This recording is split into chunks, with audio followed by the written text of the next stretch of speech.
Good evening, everybody, and welcome to today's webinar. I'm just going to take the screen share off a second. And as I say, welcome to today's webinar. If you regularly attend Yardstick webinars, we're delighted to see you again. If it's your first time with us, you really are very welcome.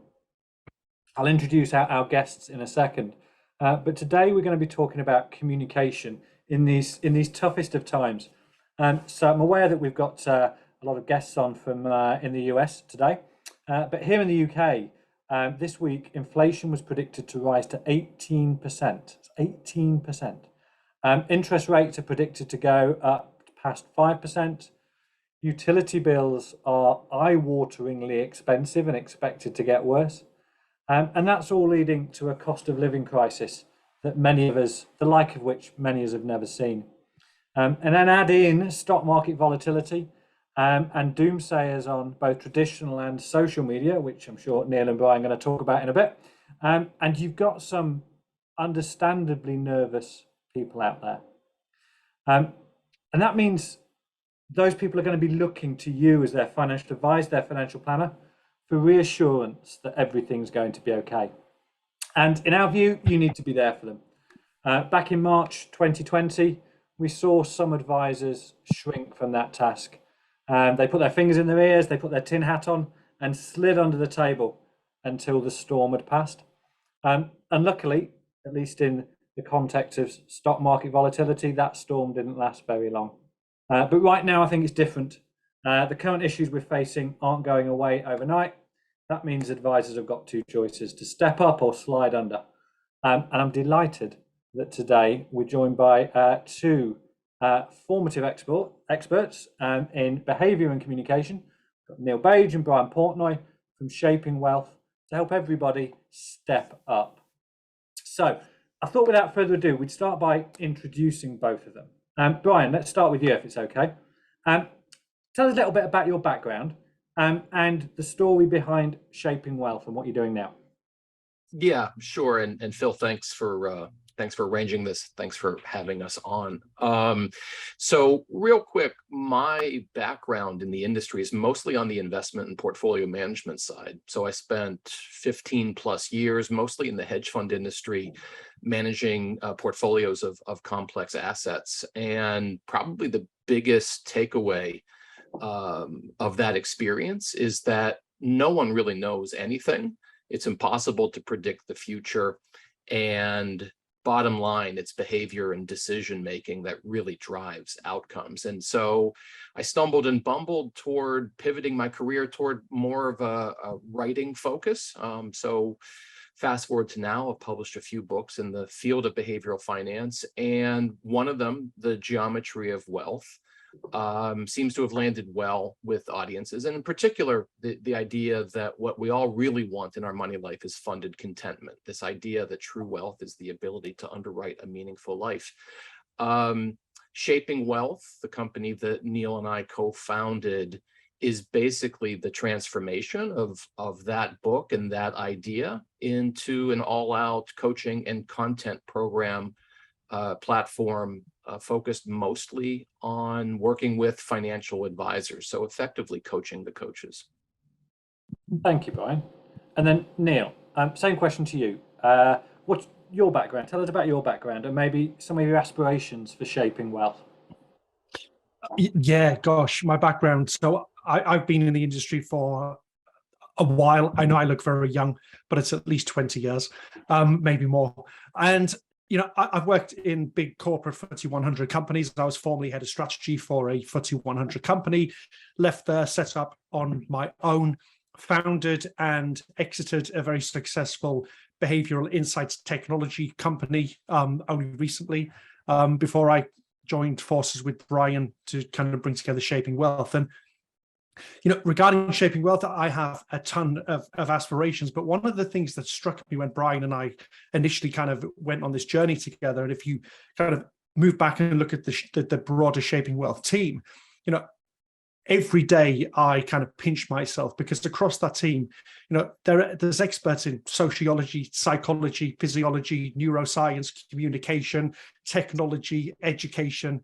And every day I get to work in that environment, and it is absolutely amazing. It really is. So continuing to do that and continuing to bring that expertise to the offices of advisors and their clients is something that gets me out of bed every day, Phil. But I guess in a more succinct, on point way, the modern advisor spends their life hoping to be the core, the pivotal point of their clients' relationships, and ultimately that's what we're trying to do, shaping wealth. But other way around, we want to be there for the advisor and to work with them on a very closely and help them elevate their relationships with their clients. Cheers, Neil. Thank you very much. And then just finally, to complete the set, for anybody who doesn't know the Arctic Agency, we're a marketing agency based in the UK. We specialise in working with financial advisors and planners. To be honest, it's all we know. We don't know anything else. And whilst we're based in the UK and we've got a lot of clients in the UK, we've also got clients in the US, Europe, Far East and Australia. And our services include marketing strategy, website development, newsletter comms, social media management and branding, amongst other things. But nobody is here to hear from me today. We want to tap into what's in between Neil and Brian's ears. And we do want today to be incredibly interactive. So please do put your comments, feedback, challenges, and above all questions in either the Q&A or the chat.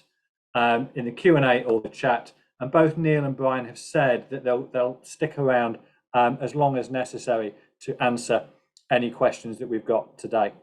And then finally, before we dive in, some of us you'll see Abby from the Arctic Agency lurking in the background.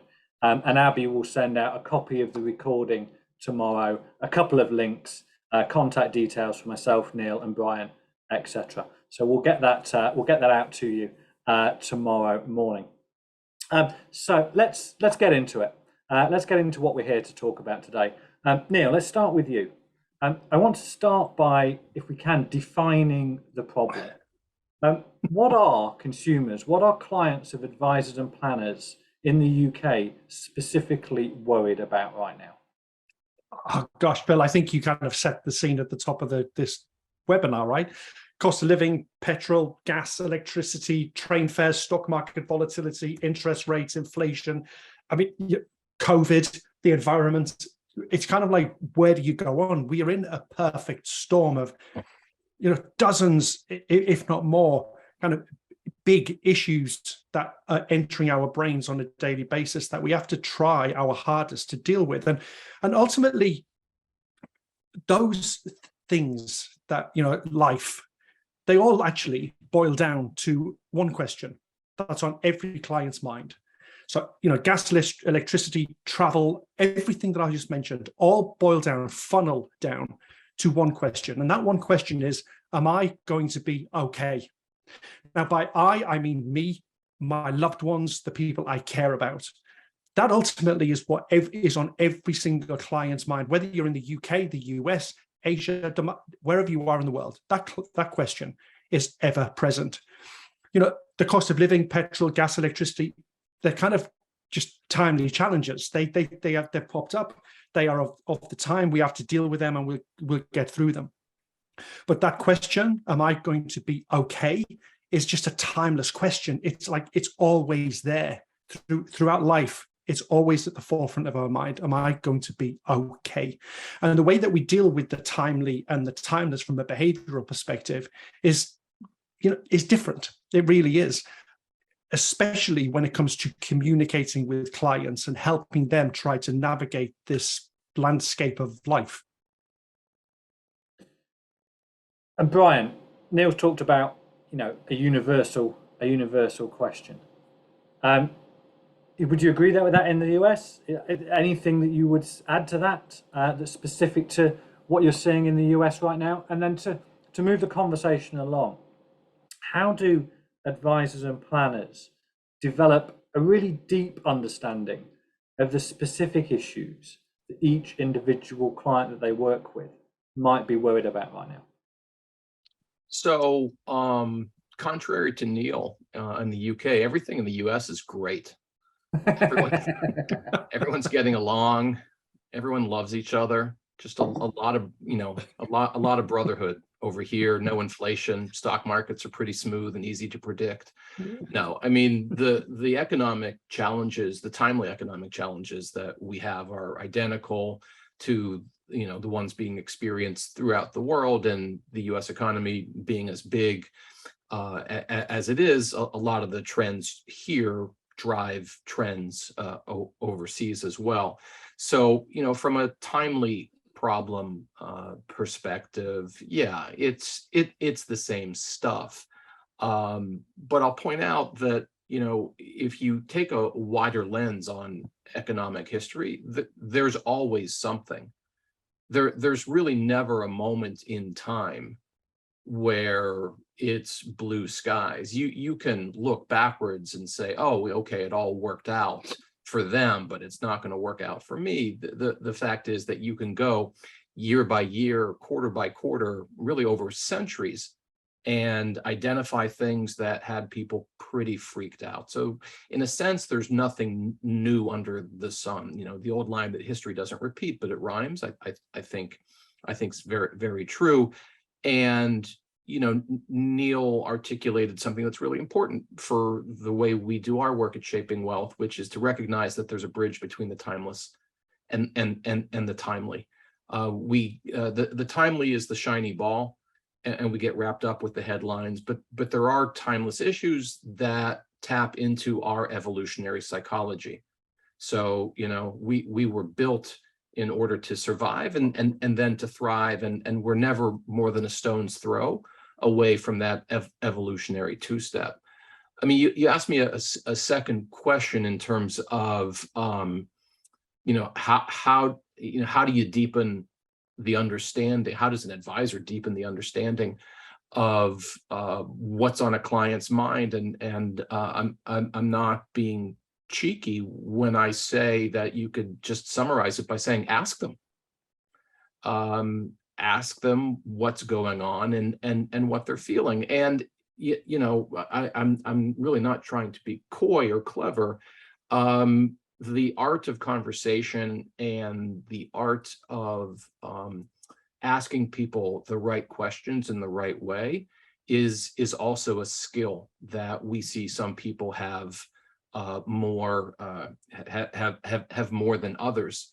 And so when someone comes into your office and they say, I'm worried about inflation, I'm worried about COVID, I'm worried about the stock market, or whatever the matter is, well, that has to be taken seriously on its face.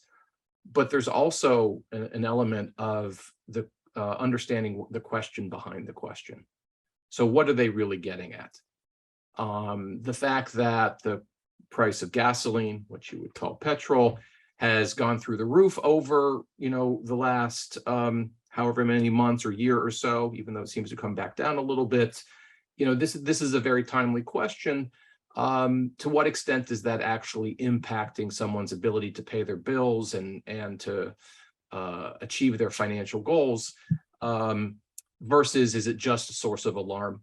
And, is it something to worry about? And so when they say they're worried about inflation, are they actually worried about that? Or is there a question behind the question that you can dig into and create an open space for that dialogue? So there, as financial planning soars as a profession and broadens throughout the world, this art of asking questions is becoming more and more germane.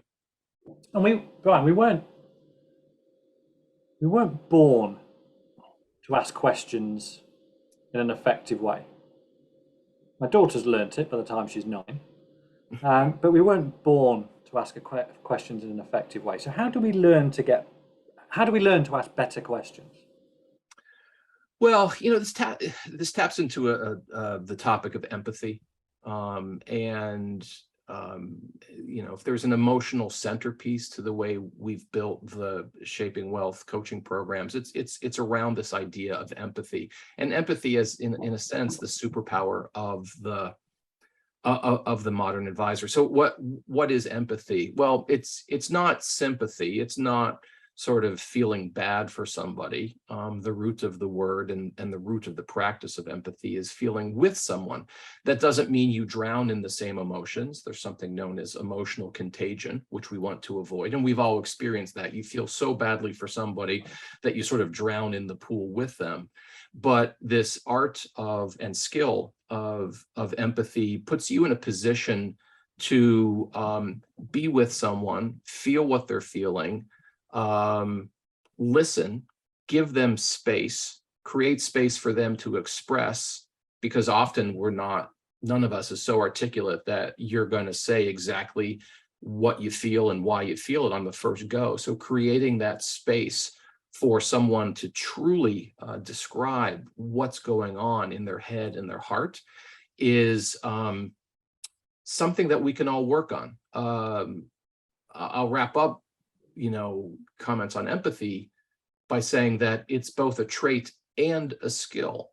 So some people are born more empathetic than others, just like some people are born with a high vertical leap versus not, or they're good at chess or not. But these are all skills to some extent that we can become better. So when we think about empathy, the idea here is not to try to, become Oprah or Brene Brown or, one of these sort of empathetic masterminds. It's to be self-aware enough to know where you are now and how you can be slightly better at that. Neil, you're nodding. What would you add to the topic of empathy? I mean, there's not a great deal I can add to what Brian has just said, Phil. It's when you bring empathy and great conversation, great questioning skills together, the world's your oyster. But both of those things require training, require you to build those skills and get the reps in, as Brian would say. You need to keep practicing it. It's not something that you can just turn on and you are the superhero. No, you need to understand the foundations of both of those things and develop those skills. But when you develop them, bring them together in a relationship with another human being, magic happens. Yeah, Phil, can I just jump in and say, the word that neither Neil or I has used so far is the word trust. And great financial advice, financial planning relationships are based on some element of trust, but trust doesn't happen overnight. And so I would argue that empathy is one very important skill that allows us to create a trusting environment where people can share with us what's truly on their mind so that we can answer the question behind the question. We talk a lot about empathy to advisors when we're building their websites, and just the importance of empathizing with the reason that people are there on their site. Too many advisors, too many planners talk about what they want to talk about, above the fold on the homepage, rather than showing that empathy. And I couldn't agree more with what you guys have said there. Neil, just going back to, I saw one of your presentations not so long ago. And this really plays into the current climate. And one of the things you talked about, which I was fascinated by, was the fact that we're hardwired for negative stimuli. We're hardwired to negative stimuli. And I'm sure Brian's the same. There's no shortage of that in the UK right now.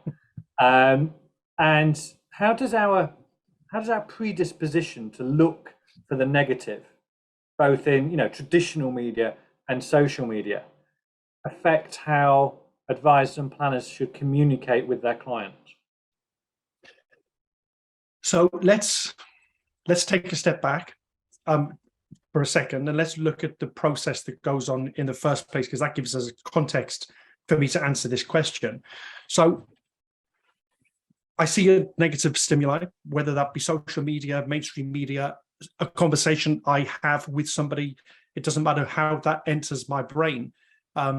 I am exposed to something that is deemed to be negative. Now, what happens is the brain, in essence, is a prediction machine, and it will process that information before we even become consciously aware of it being processed. The brain does a ton of stuff in the background well before consciousness kicks in. So the stimuli hits the brain is processing what it's been exposed to, and it prepares an appropriate response to what that stimuli is. If there isn't an experience of this stimuli, by the way, then the brain has the most amazing ability at just creating a best guess of what it's experiencing and how we should respond. At the same time, emotions are triggered, and that could be mild worry through to full-on fear. And ultimately, what the brain is designed and is there to do is to create a strategy for dealing with the stimuli. And if it feels that the stimuli it is receiving is a threat, defined by us and our experiences, by the way, then it will create a strategy to mitigate the threat. And running away from that threat is a very valid human strategy. You know, that's why we have what's known as our fight or flight mechanism. You either stay and face the threat full on till, you know, potentially to death, or you get the hell out of there. And that's how we've evolved, right? Fight or flight is still with us. It's known as our sympathetic nervous system. It's still with us today. And it's ever present in the way we navigate the world. And whilst once upon a time, walking across the savannah and being exposed to the lion would trigger our fight or flight mechanism, modern day lions, so to speak, are things like red lines on a chart. When you look at the stock market falling, it triggers the same, you know, kind of primordial response in us of fear. So if that's the situation, if that's the person that you're dealing with, if they are, you know, on that scale from mildly worried through to full-blown fear, then you should always be a kind of a calm, confident, and empathetic voice. Yes, be reassuring. Yes, be approachable. All of those things. But like I said earlier, it's about bringing empathy and great conversation together. And you know, you can start. So the advisors on this call, you know, you can start by, before you even engage with the client, you know, you could start by asking yourself a question. You know, what can I do or say that will help my client feel reassured? What do I need to do or say that will allow them to understand that I understand? So it's about being sensitive to their emotions and not pathologizing kind of any emotional response that they may have. But ultimately, Phil, something you said a few minutes back, one of the things that we should avoid like the plague, you know, and it's a comfort blanket for advisors, and I'm just speaking freely here, is to use our technical training to guide clients down a certain path, because we know that that's the right thing to do. And that's why I say, you know, we shouldn't be pathologizing their emotional responses to what's going on in the world. And we definitely shouldn't be putting our technical skills and the right thing to do in the driving seat at the expense of a client who is doing nothing other than being a human being. And how, question, by all means, guys, questions, feel free to put them in the chat and the Q&A. We're lucky to have Neil and Brian on today, so get those questions in, that feedback as well for Neil and Brian. But we've got a question in from Paul. And Neil, you might take this, Brian, you might want to take it, or fight between the two of you to dive in first. 20 years ago, 25 years ago, the news cycle was not as fast as it is now. Clearly with social media, you can dip into negativity whenever you so choose. So how has that changed things? How has that changed how we look out for negative stimuli? I mean, I'll take a first stab at this, and I suspect Neil will have something to say as well. I'd say the headline is things have gotten worse, that we are being bombarded with such a volume and breadth of information that it's easy to actually be on tilt. Look, you could go back 500 or so years and read about a bunch of sort of teeth gnashing over the creation of the printing press and movable type, and how the end of the world was nigh because these sorts of books. So every new communication technology brings a certain amount of stress into the system. Okay, so that's fine. But I think it's fair to say that we've never been confronted with more information, more choice, more data at such a high velocity. Neil's the neuroscientist. I'm not, but so I'll go so far as to say that we weren't necessarily wired to be comfortable with the volume and velocity of information that we're having to absorb. Is somewhat involuntarily. Yes, I guess you could turn off the internet and turn off your phone. Most of us don't most of the time because our livelihoods and our personal relationships are connected through these technologies. And so I think a lot of the built-in biases that we have, those are somewhat eternal or evergreen. They've been with us since the evolution of the brain more than 100,000 years ago, but they've been aggravated in their application.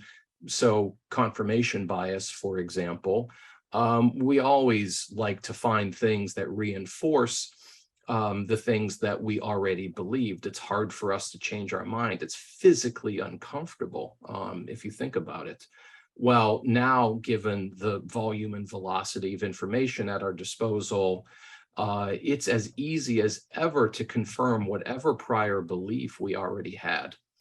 So to Paul's question, I think things have gotten considerably worse. Maybe that makes me a bit of a doomsayer, but I think there's evidence to suggest that. And Neil, as our resident neuroscientist on this call, what would you add to that? I mean, the brain so let me backtrack. Think of this as, let's use an Aesop's fable analogy here, the tortoise and the hare, loosely used. The brain is the tortoise. It develops slowly, it's developed over thousands and thousands of years. It doesn't develop overnight. We don't learn a new skill and the brain's neurons rewire themselves, although the brain has the most amazing ability to rewire itself through neuroplasticity. It doesn't do that overnight. It's part of the evolutionary process. So it takes a long time for the brain to become accustomed to the way of the world. And yet the hare is modern society. It's moving so quick. It really is. It's really moving quickly. And the brain is just always trying to catch up. It's always trying to process the next gadget, right? I mean, if you think about when, these things came about in the history of humankind, it was but in the blink of an eye ago. And yet we've had to learn how to process this constant stream, these pings that shatter our attention or any veneer of attention that we have.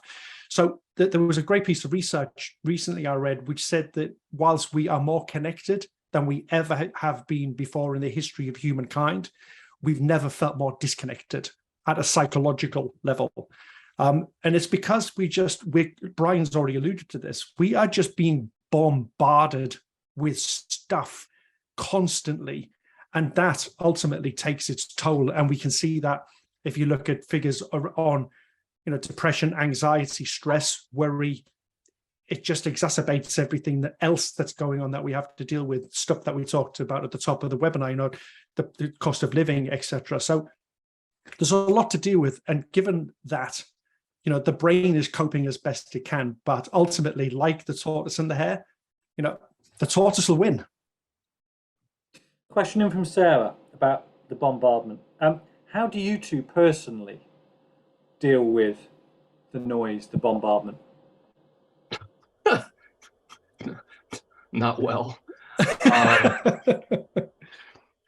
I'll go first quickly, but it's really, I don't have a good answer or good solution.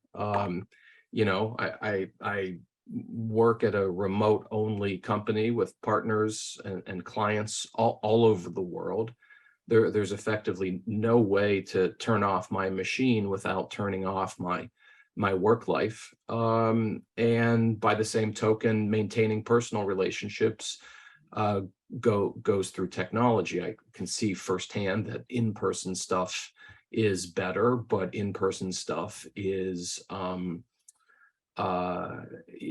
hard and inconvenient. I mean, if there's any sort of off-ramp to this, it's habits and processes. So trying to do a few things in my work and personal life such that, you know, things get filtered before they show up on my doorstep, i.e. my inbox. And as a result, I'm able to sort through things much easier. All things equal, we would prefer good habits over good decisions, because good habits are good decisions that have been sort of almost subconsciously absorbed into what we do. And so if we can sort of build those habits over time in terms of how and from whom we receive what type of information, then we can do a little bit better. But it would be wrong and misleading for me to say that I've cracked the code. Something I struggle with all the time. Yeah, what would you add to that? It's difficult. It really is difficult. I mean, I made the conscious effort years ago to limit my social media exposure. So I'm on Twitter and I'm on LinkedIn. I struggle with Instagram. I just don't get it. I never have. But Twitter is where I spend most of my social media life. LinkedIn less so. I've never been on Facebook. I've never been on any of the other social media sites that I can't even name because I've never been on them. So I limit my social media exposure. I consciously do that because it can draw you in and it can become toxic and it can just add to the noise, and that's never a good thing. But to the point Brian said, you know, I struggle too. It's really difficult when we live in a world where technology is the main way that we can connect to other people around the world and communicate. But so I try and limit my social media exposure, number one, and number two, when I read or see anything that someone is suggesting is a fact, or you know, oh, look at this is true, I always approach those things, sadly, with an air of caution and try and find the source or make sure that it's true, because unfortunately one of the things that adds to the noise, to the bombardment, are other people's opinions and other people's views. And we should never be, you know, we should try and navigate life and make important decisions based on fact, based on evidence, and not based on the opinions or the views of somebody else who's just said something to get clicks, you know. So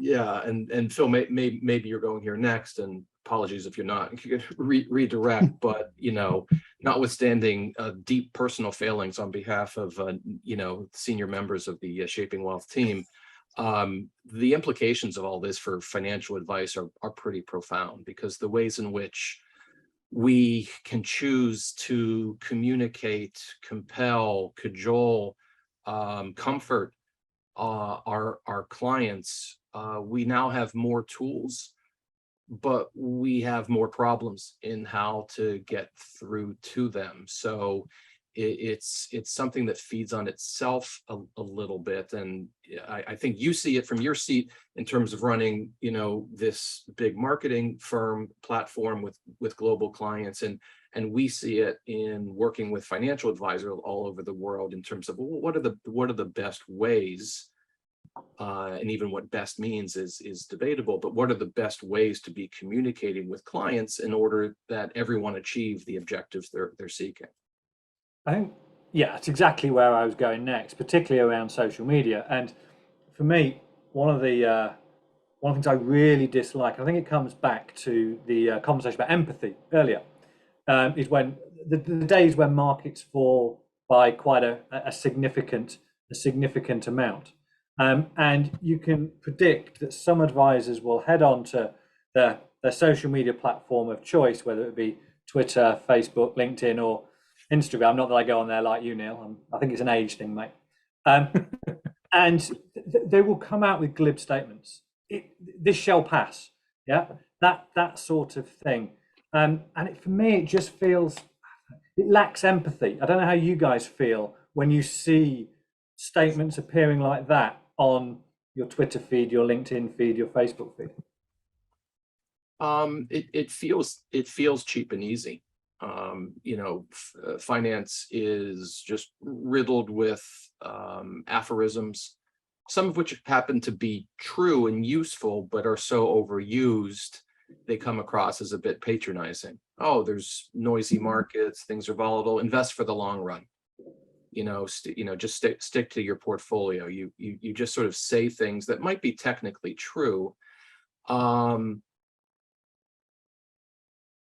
Clients, but I would say human beings, they want to be seen and they want to be heard. And this is the connection to empathy.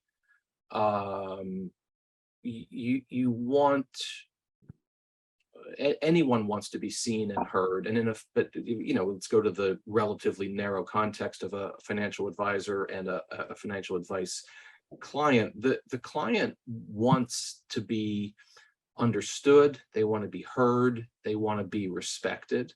And I would say, most advisors, obviously the best ones, they want to hear, they want to see, they want to comprehend. And despite the fact that both parties want the same thing, there are still gaps in the communication that take place, because it is a skill and it takes work.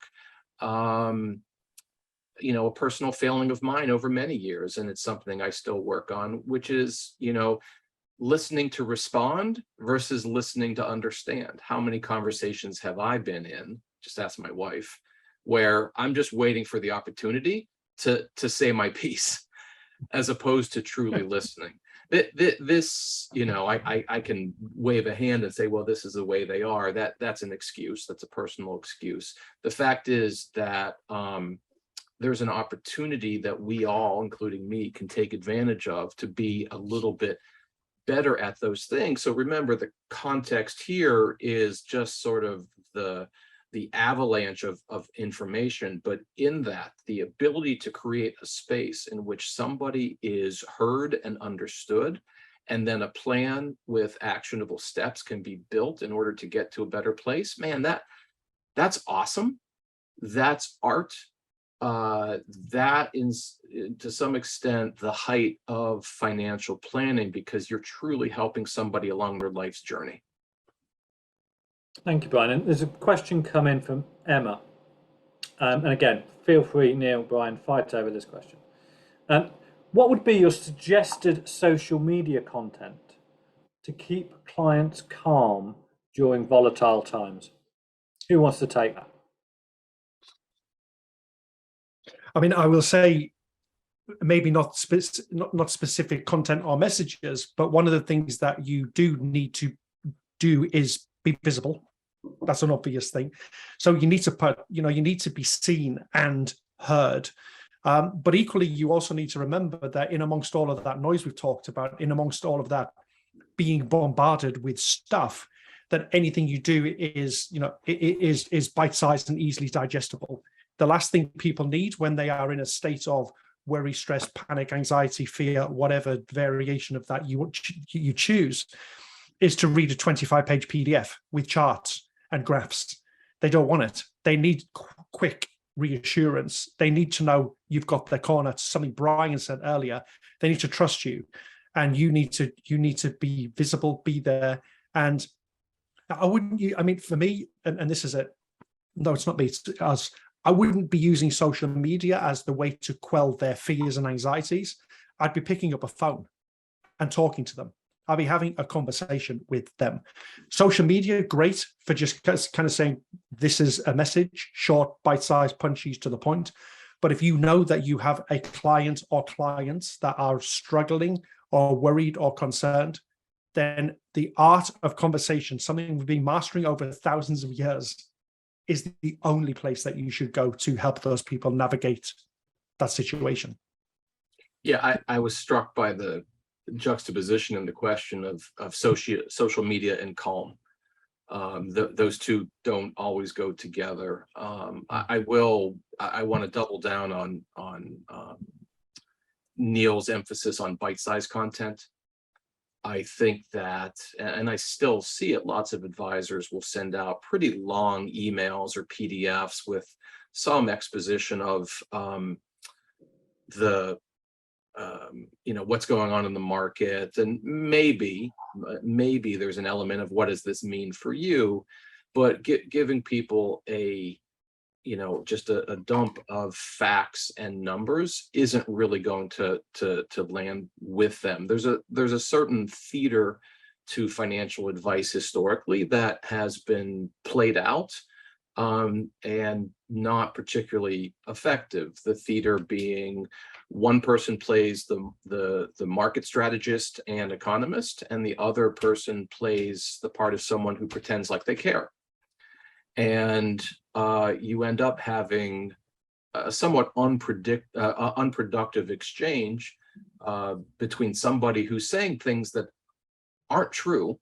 And I don't mean that they're lying. I just mean that we don't know the future. I spent, almost 20 years in the world of investments and due diligence and research. The idea that we know what's going to happen is folly.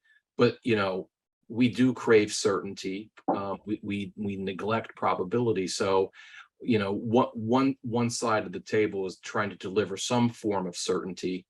The other side of the table is craving certainty and is therefore, sort of present to some extent in the conversation. But, that's a suboptimal cul-de-sac from which the industry, I think, should retreat and try to go in a different direction, a la what Neil was beginning to say about conversation and the power of true conversation. Neil, from a practical perspective, with all the best will in the world, if you're an advisor or planner with 100, 125, 150 clients, you're not going to be able to pick up the phone to every single one of them. So is there a dual strategy here with timely, bite-sized chunks potentially delivered by email, for example, so you can get a message out quickly, followed by targeted calls to individuals would be receptive to that type of communication? Yeah, absolutely, Phil. And I think, the conversation you and I have had, there are some common messages that could be delivered and there's some that should be clearly avoided. But in that situation, reaching out to clients and just saying, I'm here for you, you're not alone.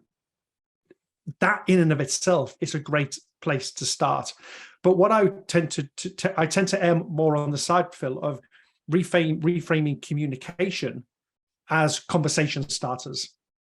So instead of saying, yes, say I'm here for you, you're not alone. Just make people feel reassured that they have been seen. Metaphorically, they've been seen. Reframe your conversation, as a conversation starter. And ask them, what can I do to help you? These are the things that are going on in the world. Let's not assume that you're feeling this way, by the way, because I have no idea that you are. You might be feeling fine, but you might be sitting at home sweating in fear. So, but you can still ask that question. We know what's going on in the world. Acknowledgement. I'm here for you. You're not alone. Reassurance. What can I do for you to help? Open question. They might come back and say, nothing, I'm all right. Great.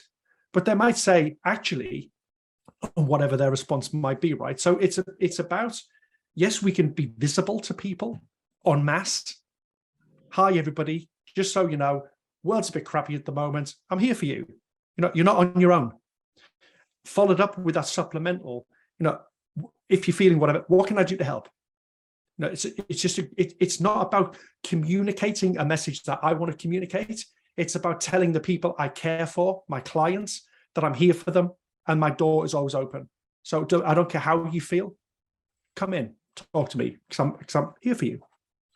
And one thing I'd add to that, we haven't mentioned it, 45 minutes into the call, is plan and planning.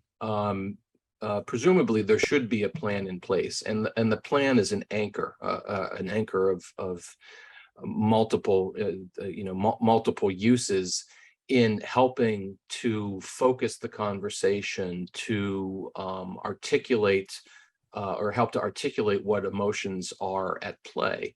So, part of the evolution of the industry over the last couple generations is that it's gone from more transactional based to planning based. I'm not talking about fee structures and that's conversation for a different day, but generally the move from, okay, I'm here to sell you a bunch of investment products and hope they work out, to, okay, we're going to talk about the life that you want to lead and what financial well-being means to you, and build a plan around that. And the better advisors, they just don't build a plan. They engage in a planning mindset. They move plan from noun to verb, and they get buy-in in one way or another from the clients that, okay, yes, we're going to start off by maybe talking about your goals and your dreams and your fears and your hopes and all of those deeply important things. But the plan itself is going to change a lot in the years and decades to come. And if you can get in one way or another, depending on, who you are as an advisor, who they are as clients, we all have personalities, and we should embrace those differences. So in whatever way is best for everybody involved, to enter the multi-year, multi-decade process of saying, we're going to adapt to a world that we cannot predict, but by virtue of having not just a plan, but an aptitude and a mindset of planning, well, then we can focus the conversation so that when the markets crater 20 or 30%, or inflation spikes in a way that we haven't seen in decades, well, not the only, but one of the things that we can do is go back to the plan and say, hey, are we still on track? And that goes back all the way to what you said at the start of the hour, Neil, about are you going to be okay? And that's what people are worried about right now. A couple of comments in from people. So let's see what we make of these. Dan Jones. I think this was maybe with regards to something we were talking about earlier. Couldn't agree more with this. It's information overload now with work, life, social media, etc. Our brains aren't designed to cope with all that's thrown at them these days, hence mental health issues so much on the rise. They need, I assume they mean brains need rest, downtime, and a reboot. Sorry, not a question, just a contribution. But thanks, Dan. That's a very valuable contribution. And something from Jonathan as well. It's important to only focus on the things that we can control. Don't waste energy worrying about the things that we can't. I'd love to be able to do that. Any tips, Neil, Brian, for how to be able to do that? No, it's hard. Go on, Brian. Go. Well, it may sound easy, but it's not. We work with advisors on this topic of control versus don't control by just using a simple note card, the kind that has a little red line at top and blue lines underneath, the kind that you pick up at the local, the local drugstore or whatever, and just drawing a line down the middle and begin to list the things that you, the advisor, are in control of, you, the client, are in control of, and that nobody is in control of. And making that part of this planning process that we just referred to a few minutes ago, where you sort of brainstorm together, okay, here's what we can officially control. And here are things that we're just going to have to respond to. We respond to the weather, we respond to the markets, we respond to a lot of external factors, and we can game plan. We can say, well, it's more or less likely that this happens. We know generally it's going to be colder in winter and warmer in summer. So, we can make some plans in terms of our wardrobe or our trips or anything like that. Trivial example, but telling for financial planning in the sense of, markets are volatile over time. Going down 10% is a quite common event. People freak out when the markets go down 10%. We know that, showing them the fact that that happens doesn't make them feel any better, but that doesn't mean that we should just keep quiet about it. It should just be baked into this exercise where everybody gets on the same page in terms of, okay, what's yours, what's mine, what's ours, and what's none of the above. That's a great approach. Brian, Neil, you've given up your time so generously today. Just talk for a minute, if you would, maybe starting with you, Brian, about how what you're developing at Shaping Wealth can help advisors and planners deal with some of the issues that we've talked about today. So, I appreciate the question. What's very clear to me after now many years in the wealth management industry, working with, talking to, counseling financial advisors, is that there are a lot of men and women who care deeply about their clients and want to continue to do better. So they want to invest in themselves to be that much better in terms of the advice they give, the coaching that they effectively give to their clients and to those families. What's generally lacking, however, in the industry is sort of the learning opportunities and the coaching to get better at that stuff. So, one very specific data point, we have the Certified Financial Planning Board, the CFP is a, global stamp of excellence. And it was only in the past year that they added behavioral finance and client psychology to the curriculum. So until a year ago, till 2021, going back decades, the entire curriculum for being a good financial planner was 100% the mechanical and technical pieces of building portfolios, understanding insurance, estate planning, taxes, things like that.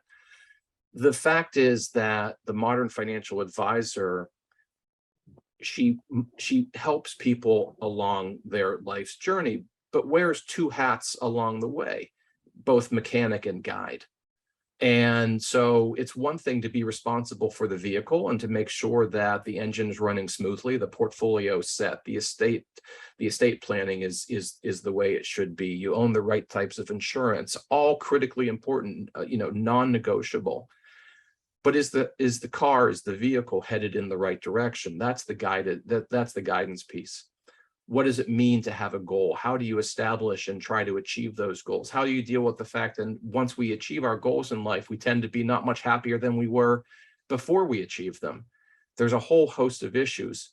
I think what Neil and Joy and Jordan and I have shown up, in the world with is an opportunity to have deep and impactful conversations with advisors about how they can do a little bit better.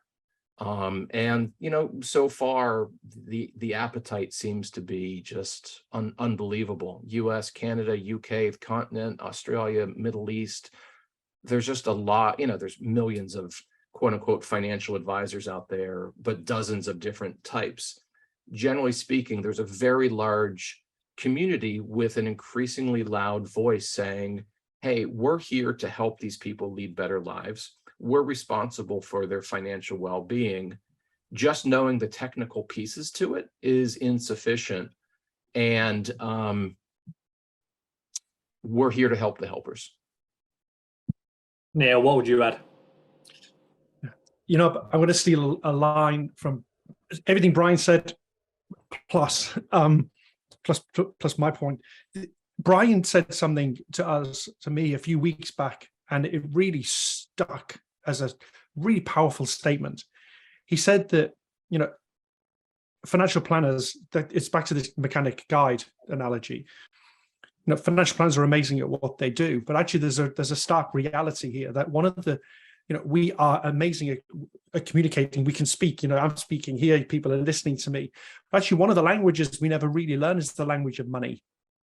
It's its own language. It comes with the way that we speak about money, across the world is in and of itself, its own language. And if I can, I'm going to do this in 1 minute. I'm going to do a quick brain neuroscience thing really quickly.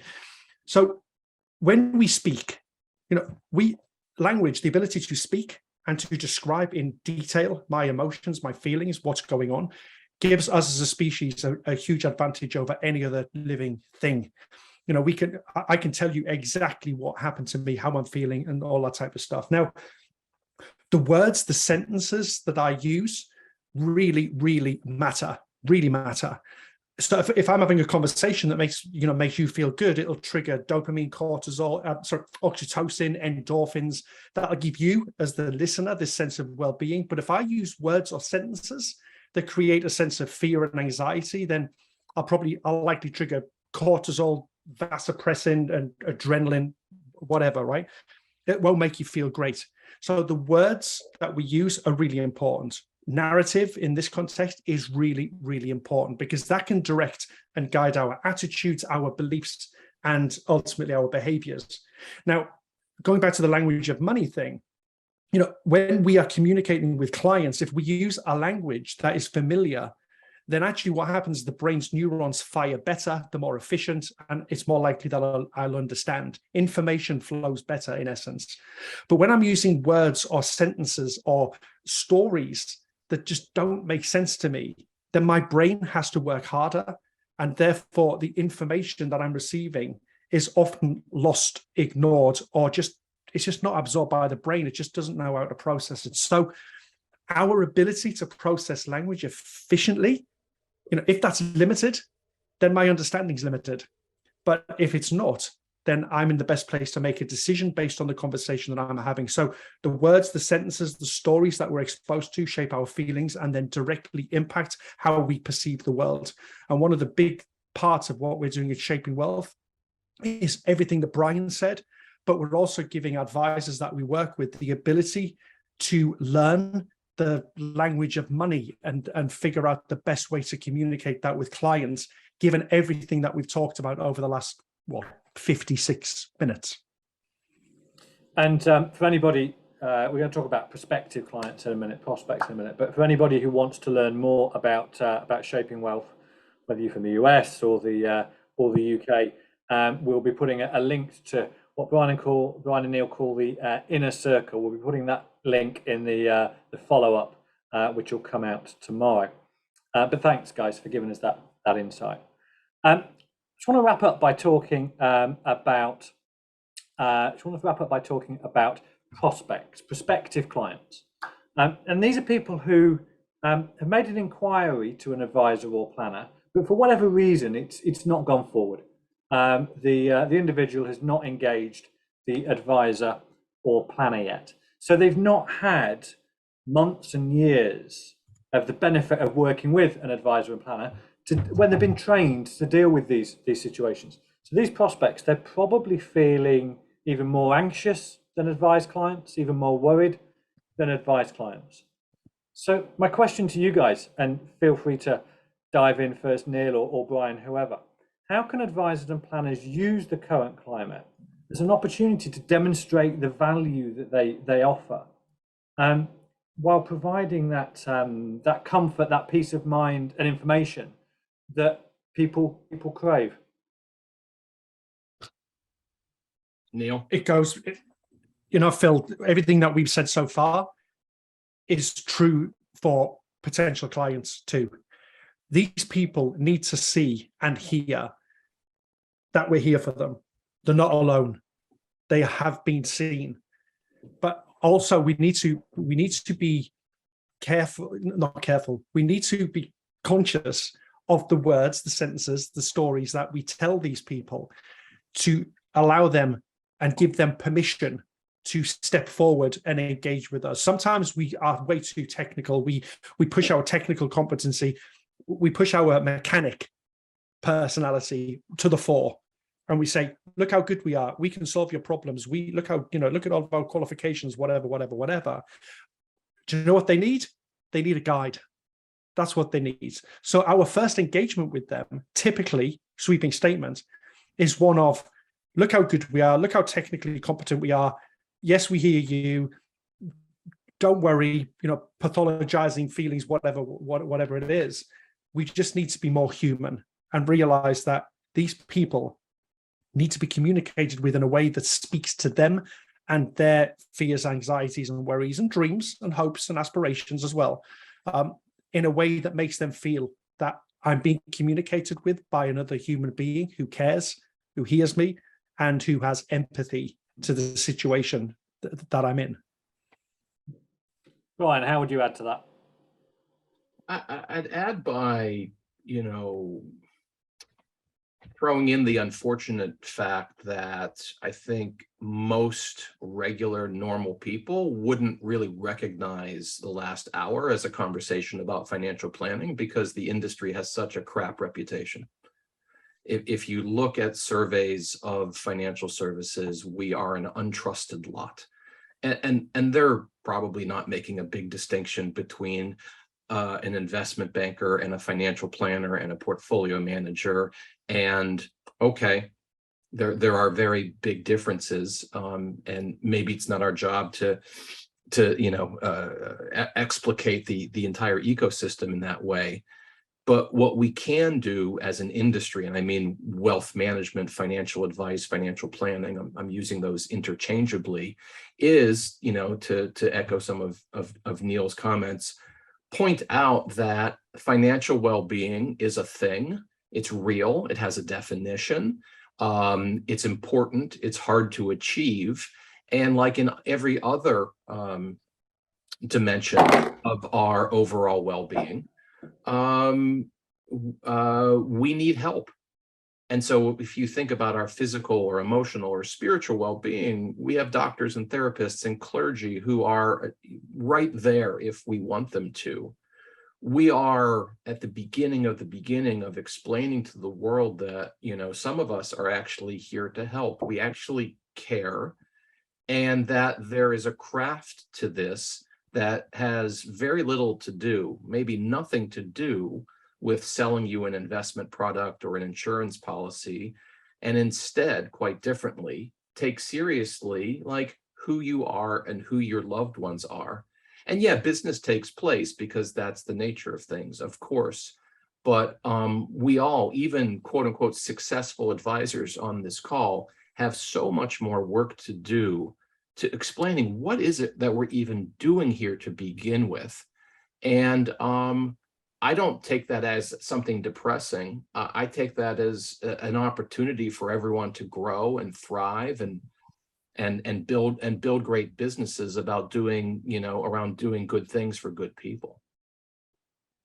I think that's a very appropriate, motivating and inspirational place to bring this to a conclusion today, Brian. So thank you so much for that. Guys, Brian, Neil, thank you on behalf of everybody who was on this call, and everybody who will watch this back. I think there's huge value in watching this back. I just want to say thank you to both of you for giving up your time today.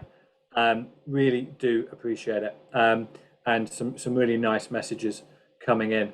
So we will send a copy of the recording out tomorrow, as I said, to everybody. We will include a whole load of links in there to the Inner Circle from Shaping Wealth, Neil and Brian's curated social media platforms, after what you guys said earlier. And we'll put a link in there to Brian's book as well, The Geometry of Wealth. As somebody said earlier, it's had a profound impact on their business and changed how they work. So we'll put a link into that as well. Thank you again, everybody. Thank you for the brilliant questions. Thank you for everybody attending. I've noticed it's gone dark outside, so I've probably gone a little bit dark. Thank you to Brian. Thank you to Neil. Thank you to Abby. See you everybody soon. Cheers. Bye-bye. Thanks. Take care. Thanks, everybody. Bye.